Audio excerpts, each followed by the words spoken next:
I'm Pat Miller, and this is the Professional Photographer Podcast. As you try to build your photography studio, it can feel like your to-do list is never ending. Look this way, there's a bunch of work to do. Look this way, there's a bunch of work to do. Look this way, there's a bunch of work I even forgot I had to do. It can be overwhelming. And if you're not where you want to be in your studio, what do you focus on?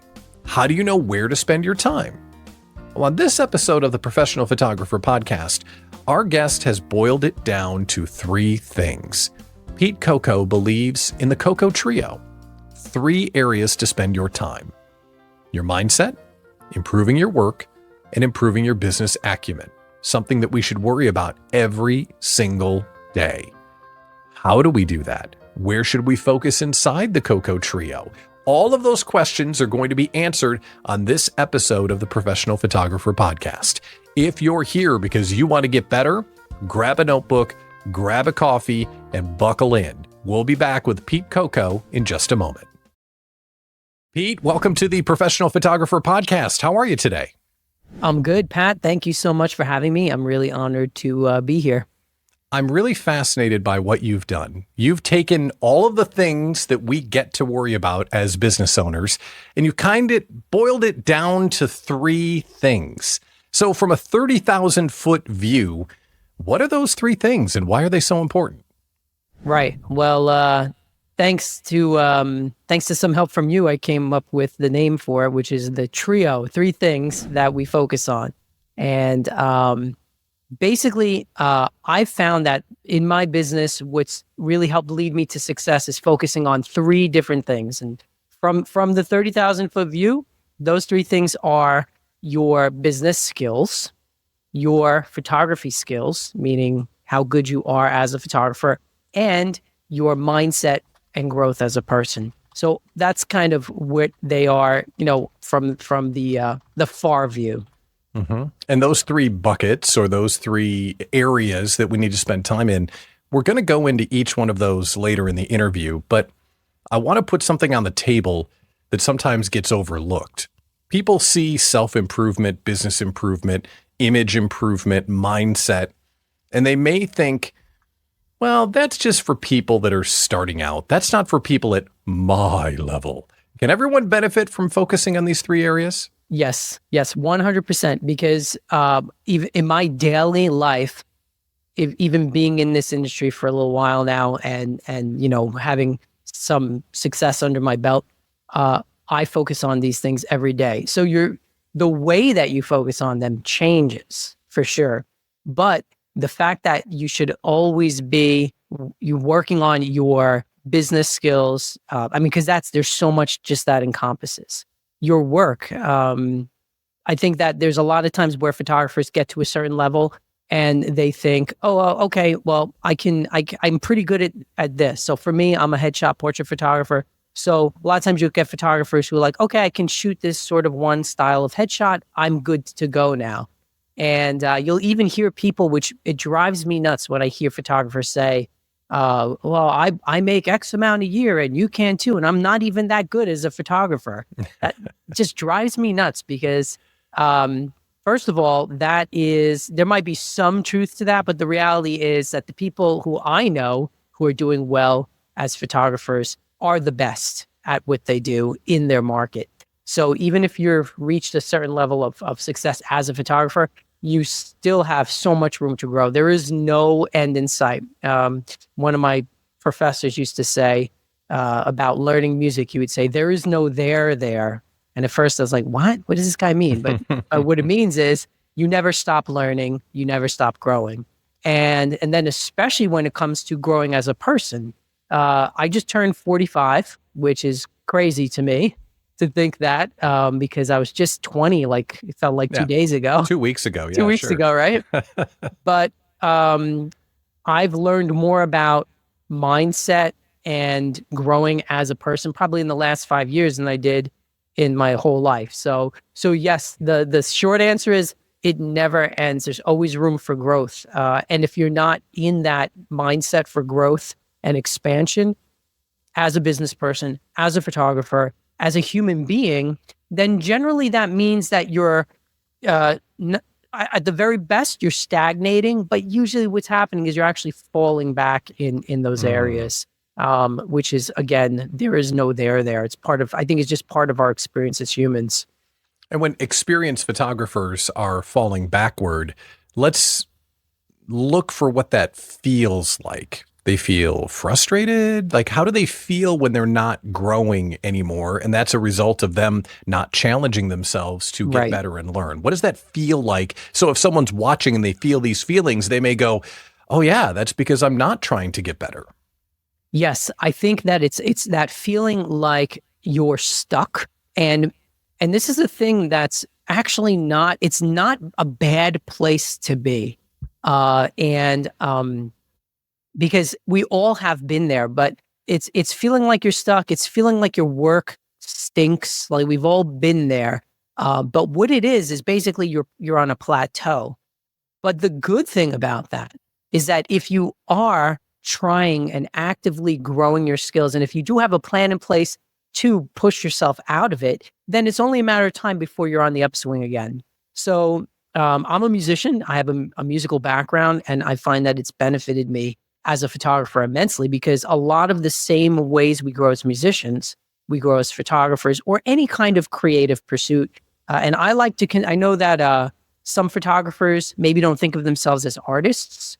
I think that we are artists, and I think that part of the trio, which is growing as a photographer, it's really becoming your artist of your own right, and finding your own voice, and finding your own interpretation of what your work looks like, which every great photographer does. But that takes this sort of unending series of these plateaus, and then pushing through, and then you're going to plateau, and then you're going to push through. The problem arises when, as a photographer who's been, say you've been doing this 20 years and you're very experienced, and you have a successful business, and now you feel like you're stuck in a rut, things aren't doing what you want them to do. I think the problem arises when you don't have a teachable spirit about it. So one thing that we all have to do, no matter what your level is you have to be teachable, and you have to be your own biggest critic. And I don't mean that in a way where you're always down on yourself and being like depressed about, oh, I stink and I'll never be good. It's not that at all. It's more of a balanced approach where, okay, I'm good. I know what I'm doing. I'm here. But let me compare my work to the greatest people amongst me, the greatest photographers, and then know that, all right, I still have a long way to grow, and there's so much growth that I can do. And if you approach it like that, it's also so much more fun, because now you don't feel like there's this wall or this mountain in front of you that you need to climb. You feel like, okay, I'm going to take small steps to improve. So for sure, the trio of what we should be doing as photographers, it applies to everyone. I mean, sometimes I think it applies more if you've been doing it a long time, because it is easier to get into those ruts. I was in a rut like that a few months ago. I had a very busy month, and it was actually a great month financially, but it was a ton of very boring, in the box corporate shoots where I was just, I just needed to do what I knew how to do well, which is take some great corporate headshots. But it wasn't challenging me as an artist. It wasn't pushing the boundaries. And ironically, that was one of my hardest months when it came to my mindset, because I felt so stuck. Even though I was doing well financially, I wasn't creating anything artistic. I wasn't doing anything that I felt was improving my craft. And this is why those three things work together. So your mindset, your business skills, and your skills as a photographer are all going to work together. And you're going to have to focus on one of the three every day in some level. And it's not going to be at the same level every day. So that's why I feel like it's totally, totally important for us to do those things no matter where we are. It's easier, I think, as a beginner in some respects, because you have a clean slate. And so you can say, okay, well, I've never taken a headshot before, if you want to be a headshot photographer or a portrait photographer. So getting someone in front of your camera, taking some pictures and growing, the growth happens very, very fast at first. But eventually we all are going to plateau. And then we just got to push through that. Well, I appreciate that reframe, because I don't want people coming to this conversation thinking, well, this is beneath me. This isn't for me. I've been in business 5 or 10 years. Right. And reframing it that it's not solving deficiencies or fixing the things you don't know. I love the way that you put it about finding your voice and perfecting your art and pursuing your passion and becoming more of who you are, which is a journey, as you know, as a musician, that never ends. So I want to get into the trio, and you're not calling it the Coco Trio, which I really think is what we need to have the t-shirts for. I mean, come on now, this is beautiful. I like that. Things, it's cool. I think that's got some zip, right? We got to go get the domain name. We need coffee mugs. I mean, come on, let's go, Pete. But I want to start with mindset, because sometimes in a conversation like this, we can get caught up in business tactics or photography tools, but mindset is something that doesn't get as much talk as it should. So let's start with mindset. If someone's never worried about their mindset, where do you think they are today? Well, it all depends on what kind of a mindset was instilled in you as a child, your experiences. So some people, I think, take it for granted because they just have a naturally positive mindset. So it's almost something that happens to them naturally. But I think that's more rare. Most people were coming out of some kind of difficulties and traumas and everything that we grew up with. So you're carrying a lot of baggage with you. So I can tell you from my own personal experience that mindset was the thing that needed to change first before I was able to have any success. So I tell this story often how there's two kind of moments in my life that I remember very strongly when it comes to changing my mindset.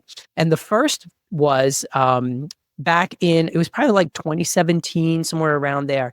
And I had just started to get into headshots. And so I was just taking some pictures for friends. And I had my own business that I was running at the time, which is a music school. And I was struggling with the business at that time.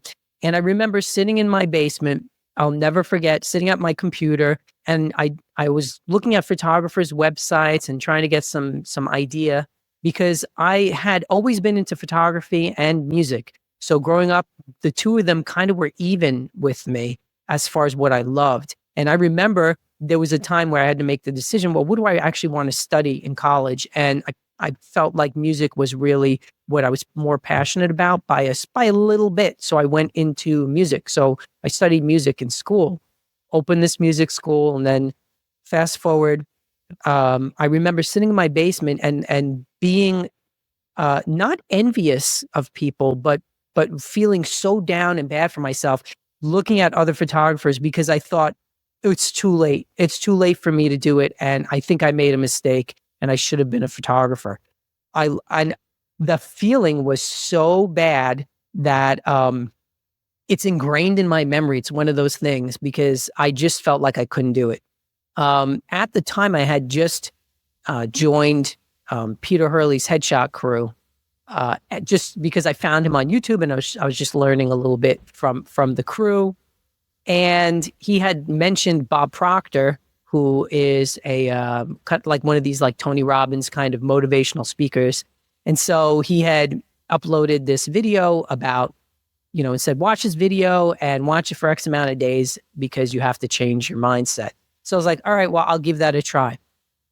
And little did I realize that it was really around that time where I began to change my mindset from a belief of, I can't do it, I'm too old, I missed the boat, to believing, just right in my mind, I am able to do it, I have the skills, it's not too late, I know I can do this if I put my mind to it. That I really do believe that my business, which I really started around 2020 in the ether, or whatever you want to call it, began there. Because I had a definite shift from feeling depressed about it and I can't do it and it's too late, to knowing that, all right, I'm going to do it. And it's funny because when we talk about mindset, it's easy to get very ethereal and very like new agey about it. And I don't think you need to necessarily, although I do think the spiritual component is important for me, but even if you're not into that part of it, the thing is, if you think a certain way about yourself in a very natural world, physical way, you're going to act a certain way. So if you think you're a failure, you're going to act like you've failed and you're going to project that to people. So I really believe that for me personally, that's kind of where it started. I don't know if I answered your original question, but that's where it began for me and how I began to shift the mindset. I do think that most people have a negative mindset. And in general, when it comes to what we're able to accomplish. But every successful person I know, especially the like very monumentally successful people, they have a great mindset about things and they believe in themselves. Even when they fail, they take that in your mind. And this is why this applies not just to a beginner, but to someone like every day I work on this. Like I had a shoot the other day. And for some reason, I just was not feeling right. And so, but now that I've been working on my business and working on my mindset and reading books and studying and also meditating and doing things like that, I knew the feeling. And so I was able to correct that feeling and say, well, I know I feel like this, but I felt just sort of like this shoot's not going to go well. I'm tired. I'm this, I'm that. But I was able to shift and focus myself and know that, okay, well, this is a battle that begins in your mind. And then it's really up to you how you're going to handle it, especially when the client comes into your studio. Because once the client comes in, you don't have the luxury of being sad or depressed or worrying about whatever. You have to get the job done. You described that this is a daily practice for you, and I've heard it equated to the programming in your computer, that if every day when you boot up, you program your mind in a certain way, you mentioned behavior, you'll behave in a different way if you've got fresh instructions from that day's mindset work. You mentioned Bob Proctor. What else do you consume? Are there other podcasts or books? Like, what would you recommend that we go learn about so we can start a daily mindset practice too? Right. Well, I think the first thing that that I learned, which really impacted me a lot, is I forget who mentioned this, but there was a study done that we have and the numbers might be a little off here, but like somewhere around 60,000 thoughts a day, and then like 90% of them are like the same as the day before, and most of them are negatives. And I remember when I heard this, I thought about my own thoughts and my own life. And I was like, yeah, I could see that. And we really are. And I love the way you frame it, Pat, because it is programming. So you're programmed from the time you're little, and your programming depends on how you're raised, what kind of parents you had, what religion you grew up in, where you grew up. And all of these things are put onto you, but they're not necessarily you, and they're not necessarily who you really are. And so I think first understanding that you're on a journey to discover who you really are is a big part of it too. And but I can tell you, for me, that was also a big thing, is knowing that this is the way that I've been programmed, and I have to reprogram it. So it takes time. But I really enjoy I do enjoy Bob Proctor. Wayne Dyer has been a big influence on me. He has a lot of great books and a lot of great stuff on YouTube. And he was another one who was a big person in the motivational speaking industry, and Tony Robbins. So also reading, a lot of reading, not just reading. So I read the Bible. I read the Tao Te Ching. I read a lot of like old sort of spiritual texts for inspiration, and also a lot of philosophy. And I'm no philosopher. I don't understand most of it, but I can pick up enough that I can kind of glean off of it. So I really love Emerson and Thoreau, and I've been reading some Nietzsche also, which I don't understand. But so I think that a lot. That's where I am, and then also a daily practice of meditating and being mindful.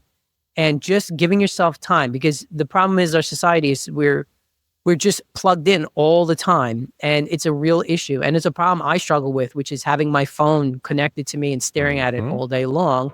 And I think this is a problem for us as small business owners too, because if I had my choice, I would just delete all social media. I don't want any of it, but it is a necessity if you run a small business. I get so much of my clientele through these social networks, and it's building my brand and all of that. So I really find that even just unplugging and reading, like I've been reading Hemingway lately, and it just will help you to settle your mind and to just shut off all of the noise that we're constantly into. Now, to make that more photographer specific, I love reading photo books and looking at photo books of different photographers. So I have a shelf in my studio here of many different photographers, and I will just look at these books for inspiration in my own shooting, and also just to kind of unplug myself from scrolling on Instagram, because it's just not the same looking at photography online as it is looking at something physical in a book or obviously in a gallery. You mentioned something on mindset that I just want to call out. That mindset helps you remember and identify with who you are. But if you're not doing the mindset work, it's not who you are, it's who you end up being because you're not focusing on what you are. You miss the opportunity to become the artist that you could be, or the operator that you could be, or all of this endless joy that passes us by when we're just in a reactive state and we're not present. It's really a shame when you look back on it, because you mentioned you're 45 and 2 weeks ago you were 25.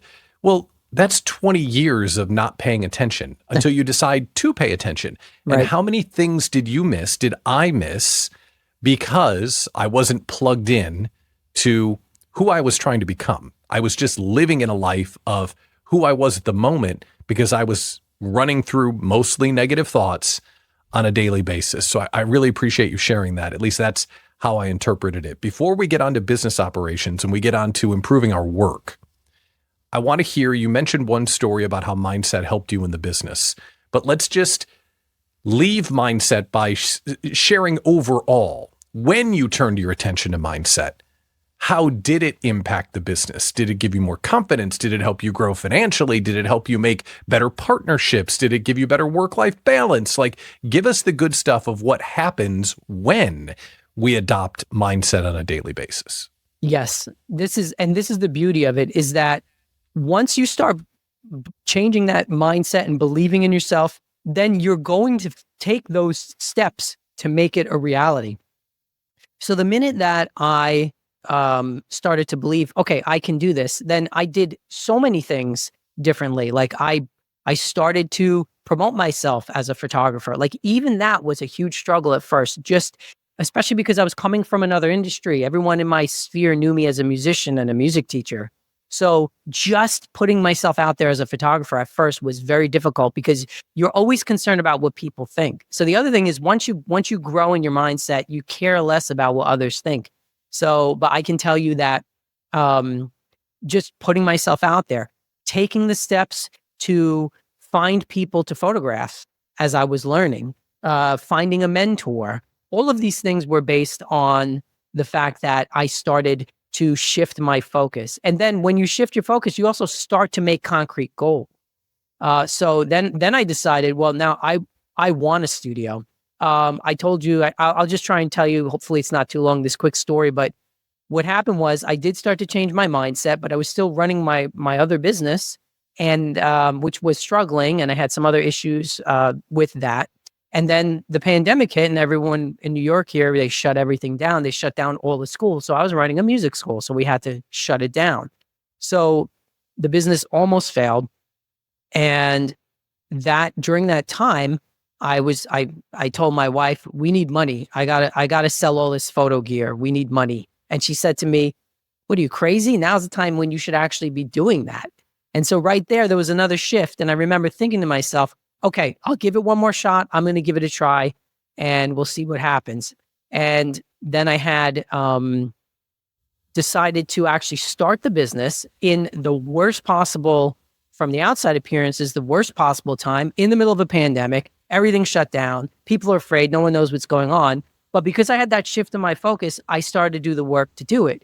And then it was at the time where things started to open up a little bit. So you could have like one person in a room and have masks and all of that. And then I would just have my client pull the mask off when I was shooting them. And that's when I actually started the business.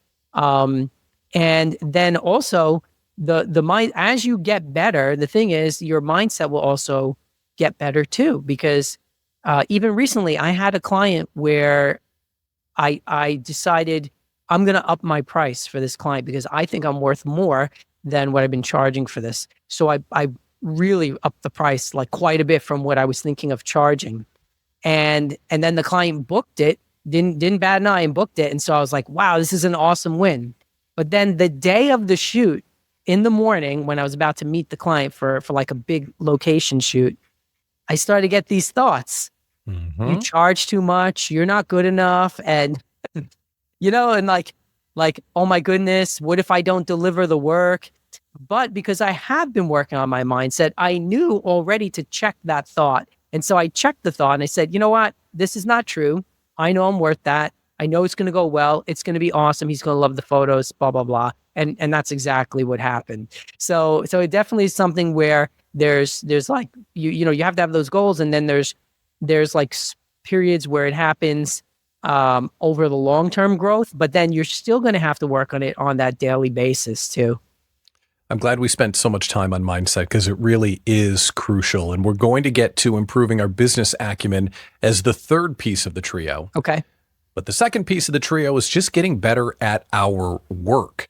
And what do you mean by getting better with our work, with the actual imagery that we're creating? Do you mean like our technique, our eye, our process? Like, talk to us about what you mean about getting better as an actual photographer. Right.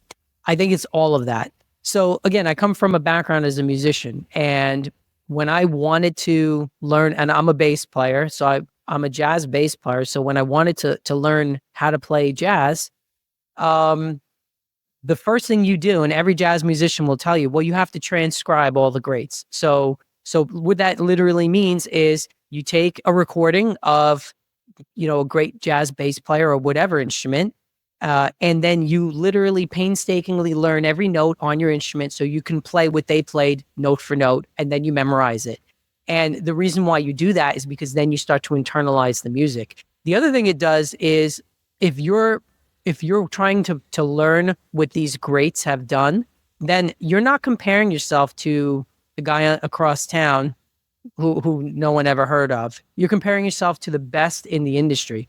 So this is something that has been really a key, I believe, in my success, because I took that same mentality when I started to learn photography, which is I want to find a mentor. So I really do believe in mentorship. You want to find a mentor, but then what you do is you just copy that mentor, like mercilessly copy their work. And if you find a good mentor, that's what they'll do, is they just teach you what they do. But the goal is not to just copy them and be a poor copy of what they do. The goal is to absorb what they do and then make it part of your own unique work. So this is what I mean by growing and your technique and your work. Again, I'll circle back to what I said before, which is I see these people on Instagram and they'll say, and they want to sign you up for some kind of photography group, and they'll say, I'm making 6 figures a year and I'm not even that good. And I just laugh at that, because first of all, if that's true, imagine if you were good, you'd probably be making 7 figures if you can make 6 figures and not even be good at it. And second of all, I think that's really nonsense, especially as AI comes in, and because AI is eating up the people who are not that good first, right? So you'll get people who want an AI headshot, but they're just not, they don't care about the image. So I've noticed that as I've grown my business and I've grown my skills as a photographer simultaneously, and like I'll do things like I'll have late night shoots where I'll invite some photographer friends and find a person who's a model or an actor who wants to be photographed, and just do these late night shoots with only the purpose of growing as an artist. And the thing is that eventually I started to post this work that I was creating. And then people started to see it on my website, my socials, and then reach out to me and say, I love this image. Can you do that for me? Right. You know, I'm a tech person or I'm a whatever. And in different, not just actors and artists in all kinds of industries. So making, I think that one of the things all my mentors taught me is make the work you want to be paid for. And that's really what I did. I just started to explore the art of photography and push the boundaries of what I could do. So that's the more artistic reason, but it does translate into growth in business. That's again why these things are related. Here's the other thing. I had a number of clients within the past couple of months who they just didn't, the standard things that I want to do as a headshot photographer, like the lighting I generally use, the coaching method I generally use, the angles I generally use, did not work at all for them. So if I only have a one size fits all approach to being even a headshot photographer, but especially headshots and portrait photographer, then you're going to have unhappy clients at some point. And I think a lot of photographers do this. They find like one lighting, they get really good at it.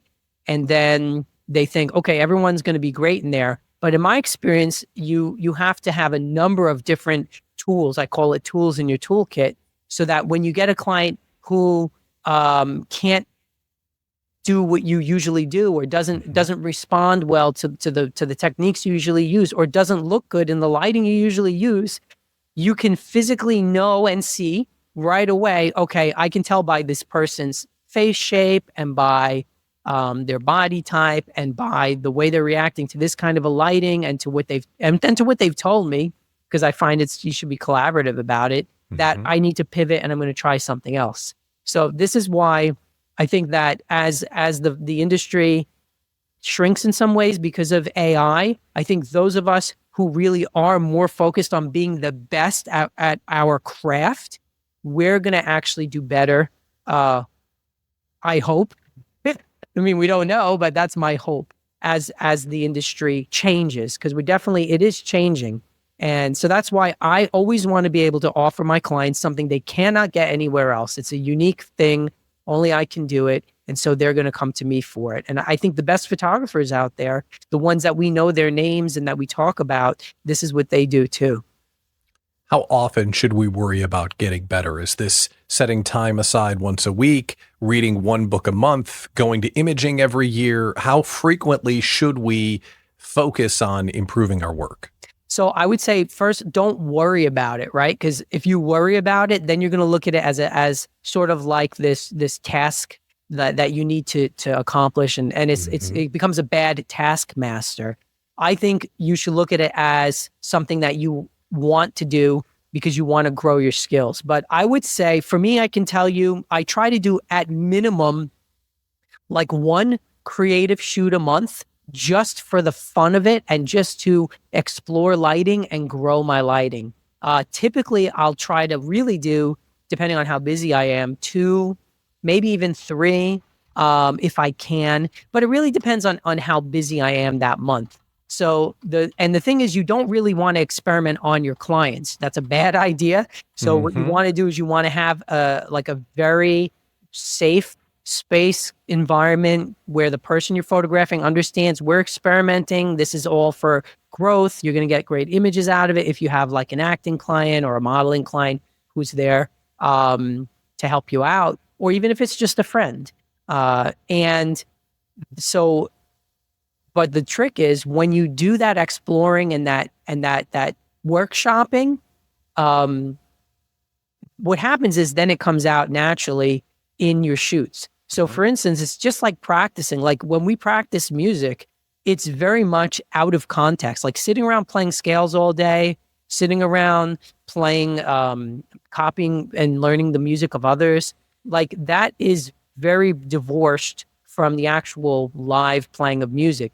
But what happens is when you do that, then what happens is in the actual situation, it almost is like an autopilot where it just starts to happen. And this is the other thing that I found, which is why we have to hone our skills and study our craft. because then when you're in an actual shoot, my experience is then those things that I've done will come back almost like being in the zone, as people call it, where the things you learn now are on autopilot in a good way. And you just know, like, so now I know, all right, if I use a beauty dish and put it here and I use this kind of lighting and I angle you this way, you're going to look awesome and you're going to love the image. And so, but that you have to do that work. And this is why when we talk about the mindset part of it, as opposed to the work part of it, like people will just, if you could sit around saying I'm the best in the world all day, but if you don't actually do the work to become that, you can say and think whatever you want about yourself, but the work part of it, the physical act of becoming great at what you do, there's no shortcut for that. But the beauty of it is it's always something, again, like I've been doing this this is my fourth year having the full-time photo studio. And there's never a time where I feel like, okay, I don't have to learn anything anymore. I'm always in a positive way trying to push forward and grow my skills. I think this is your musician coming through, because you're saying, Definitely. if I heard you correctly, get better, not by making it feel like work, get better by making it feel like play. That if you follow your curiosity rather than worrying about technique, when you need those talents that you hone by playing and following your curiosity, it will organically show up when it's time to deploy it with a client. Is that right?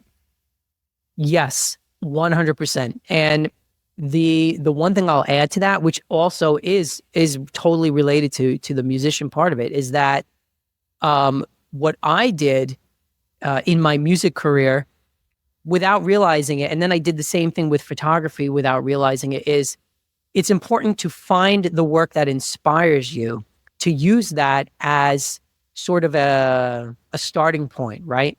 So I remember when I just started college, and my bass teacher told me, check out this record. And the record was the Bill Evans Trio, and the bass player is Scott LaFaro. And I was like, okay. And I'd never heard a jazz record before. And I remember turning this on in my car and just stop. I had to stop. I had to pull over because I was so overwhelmed by the music and by the bass playing. And I remember thinking to myself, I had no idea you could do that with a bass, but I want to do that. And that was like what inspired me to start studying it. And it was almost like this, like sort of religious experience. And then when I started to study portrait photography, really was the same thing. There's just certain photographers' look and style caught my eye, and I was just moved by that. And then with some of those photographers, like with Peter Hurley and the headshot crew, when I started headshots, I was like, this guy's headshots are amazing. So I wanted to study with him. Then later on, I discovered one of my big influences, Ivan Weiss, who is in London, amazing portrait photographer. And I just remember seeing some of his work and saying, oh my goodness, this is amazing. I want to be able to do this. So I contacted him and started studying with him. So I think find an influence is really key as well. Find work that inspires you. Dan Winters is a big inspiration for me. So I did a portrait experiment one night with a photographer friend where we took a Dan Winters portrait and I said, let's try and replicate this. So we spent maybe like 2.5 hours with lights and flags and moving stuff around and in order to replicate this portrait. So if you find those people, those influences and that work that speaks to you, then yes, it's still work, but it takes away all of the drudgery of doing it. Like when I'm doing this in my studio, it does not at all feel like work. And then with most clients, once you really have honed your skills, it gets to the point where it still feels like work. You're still working, but you still have that spark of joy and that creative energy in the shoot. And even with my corporate clients, I want that. And I want them, like, just because you work, like I had a client the other day, she works in IT. Okay, well, we got some cool headshots that were like really LinkedIn appropriate. But then I said, let's just try something else. And we just did this creative lighting that I've been working on that has nothing to do with corporate anything. She absolutely loved them. And there was some of the best images that she liked in the shoot. And so it's kind of like, yeah, creating and it's the fun of it. And I think it also helps because once I know we're going to get to the business part of it, which is always the hardest part for creatives. But if you're being creative in your shoots, it really helps to make up for a lot of the drudgery of running a business. For sure. And it's more fun, it's more rewarding, and there's probably more money in the bank because you're following your curiosity. So let's get to the third part of the trio, Right. the business acumen. So in your observation and with the others that you network with, and maybe in your own business, where do people trip up when it comes to the business acumen portion of the trio? Ooh, there's so many places. And there's some things where we all trip up no matter where we are in our journey. But one thing that I've noticed with photographers, and especially with musicians too, is that if you're creative and you get into this art because you love it and it inspires you, and then you turn it into a business, you have to be really, really careful and on top of that, because it can easily become drudgery. So, but I find that people trip up in a lot of ways. First, we trip up by not focusing on the business details, right? So one of the things that amazes me that photographers do a lot of times is they just won't respond to people's emails and calls. Like, I will have clients who I talk to on the phone, or who email me, and then I email them right back, schedule a call them right back. And it is amazing how many times they say to me, I called 2 or 3 photographers, they never even got back to me. So I think the first, it's focusing on those details, like the small things, because all these little details add up. And it's just something like you're out of your creative mind, I guess, in a way, when you're focusing on business. So some creative people struggle with that.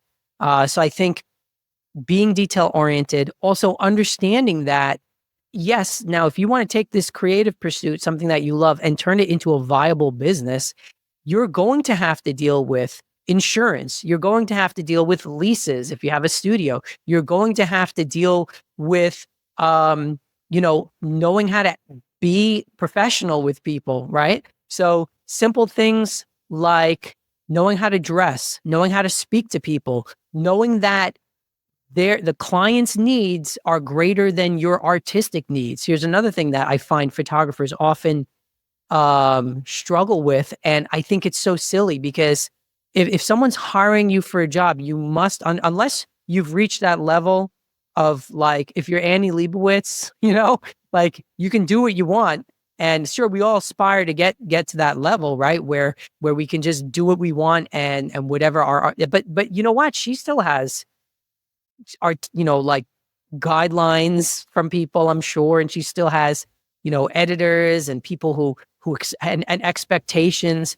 But I think a lot of photographers want to just do what they want to do without understanding, well, what does the client actually need? And so sometimes we have to put ourselves sort of in a humbling spot where we say, okay, well, the needs of the client are more important than what I think my artistic vision should be. But even and this, to me, it's all basics, but I find a lot of photographers struggle with this. Just going 110%. Here's another thing. When you're in business and you're running any kind of a small business, and so I run 2 small businesses right now, and I have a third one that I'm working on. One of the things that you'll find a lot of small businesses do is they don't give it 110%. They maybe give it 75%. And if you go into any local business in your town, you'll see what I mean. Like, I went to a restaurant the other day, and the bathroom in this place was immaculate, and it was beautiful. It was a beautiful bathroom. It was clean, right? Yeah. And so, right? You already know, like, okay, this business, they're giving it 110%, because it's so easy for, especially a restaurant, to have a dirty bathroom. I went to a different restaurant, which was also like a nice restaurant. It wasn't Taco Bell or something. It's like, it was like a nice restaurant in a nice neighborhood, and the bathroom was filthy. And so these things are important, and they clue your client into how much you actually care about your business. So is your space clean? Is it welcoming? Like, when clients come to my space, I make sure it's clean. Like, I clean it before every client. Now, I might not do a major deep clean, but I definitely clean all the surfaces. I disinfect stuff. I want it to smell clean. I put everything back where it belongs. I want it to be inviting. Then when they come in, I offer to take their, because I'll always be carrying stuff with them. I'll offer to take their stuff from them. I have a convenient rack where I can put all of their stuff.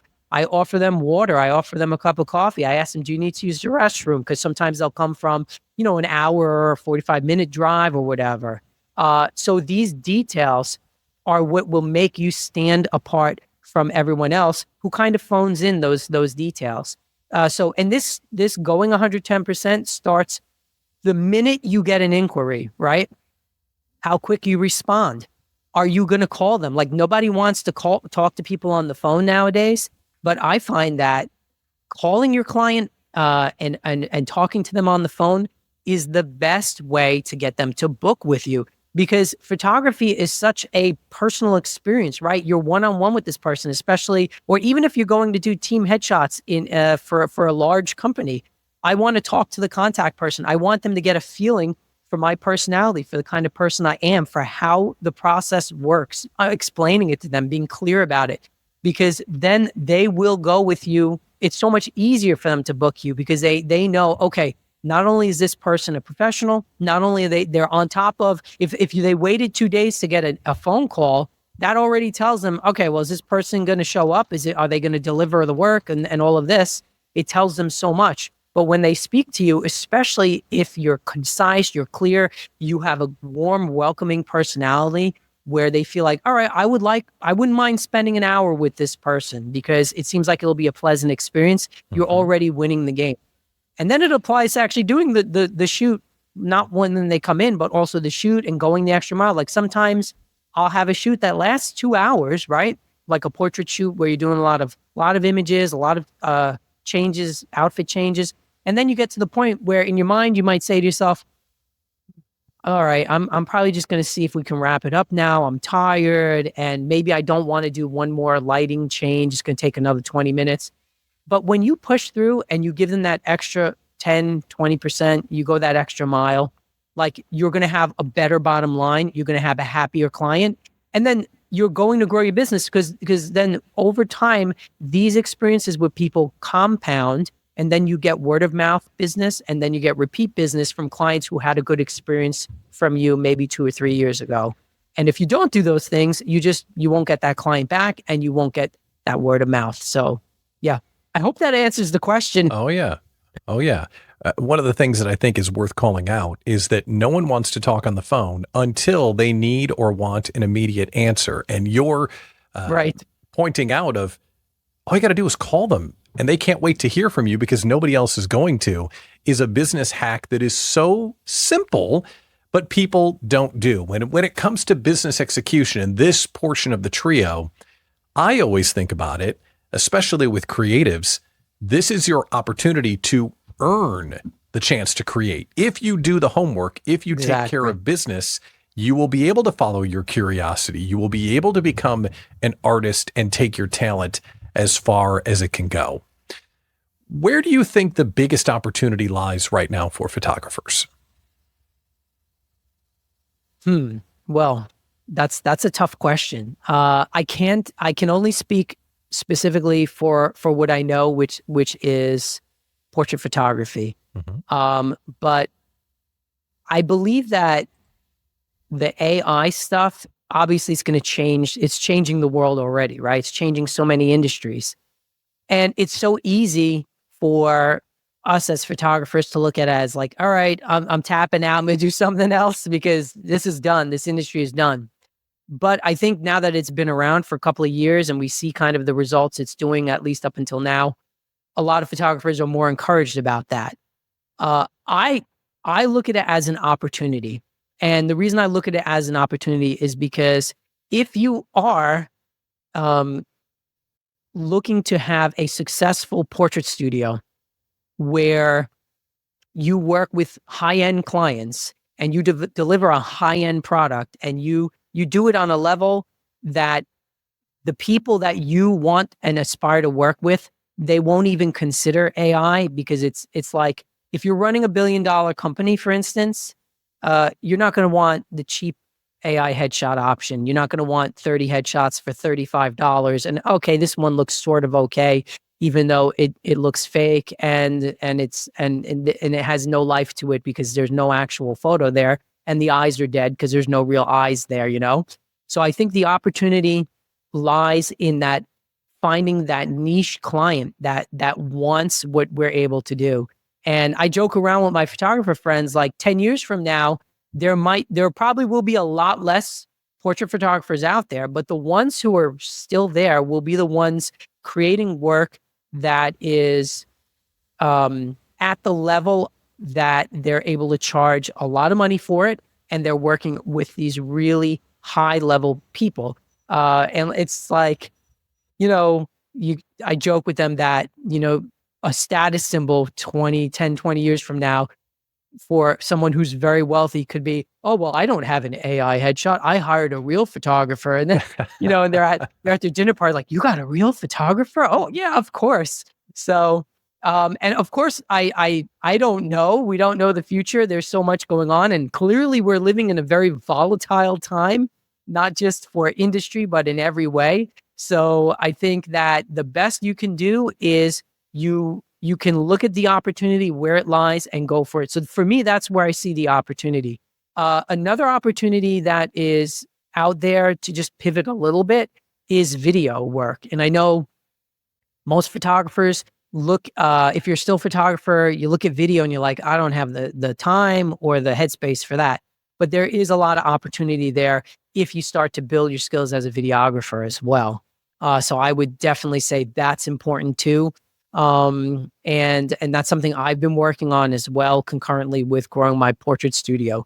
But I think the one-on-one high-end client is, for me personally, that's what I want and what I like to do. And there's always going to be people who want that, because here's the other thing.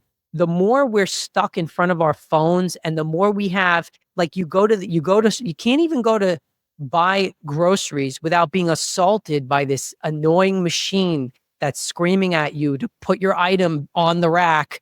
Or, you know, like, it's like so assaulting to the senses. It's so disgusting. And I think that people are kind of revolting against it a little bit now. So not only providing the work, but really what I provide my clients is an experience. And so many times they say to me, more than they love the images, of course you want that, but what they say even more is, this wasn't at all what I expected. I love this experience. I feel so good about it. And they leave feeling good and feeling happy. So there's an opportunity there for those of us who are focused on not just giving them amazing work, but creating this experience for them that from beginning to end is positive. It gives them some human interaction. I mean, one of the best parts about being a photographer is that every person who comes into my studio, I ask them about them. I find out their story, and you find out these amazing things about people. And so many people now are coming. They're coming from many different industries, or they're you know, they changed their entire life because of they lost their job during COVID and they pivoted and now they're in this, or they finally decided, I'm going to pursue my dream. So spending time with people, getting to know them, and just having this human connection, it's becoming more and more and more important now. Improving your photography studio can be boiled down to the trio: mindset, yes, images, and business acumen. Pete Coco, thanks for joining us on the Professional Photographer Podcast. I appreciate it. Thank you so much, Pat. So honored to be here. Thank you for tuning in to this week's episode of the Professional Photographer Podcast. I'm already looking forward to our next conversation. Before you go, can I ask a small favor? Hope so, because I'm gonna. If you like the show, please subscribe and leave us a comment wherever you're watching or listening to the episode. Your feedback is going to help us pick the content that you want to build your photography studio. And if you're not yet a member of Professional Photographers of America, you're missing out. PPA offers incredible resources like equipment insurance, top-notch education, and a supportive community of photographers ready to help you succeed. It's perfect for photographers like you who are serious about growing their business in a sustainable and profitable way. At PPA, you belong here. Discover more about membership at ppa.com. That's ppa.com. I'm Pat Miller, founder of the Small Business Owners Community. Thanks for joining us on this journey. We appreciate your support. And we'll be back soon with more tools to help you build your business with the Professional Photographer Podcast.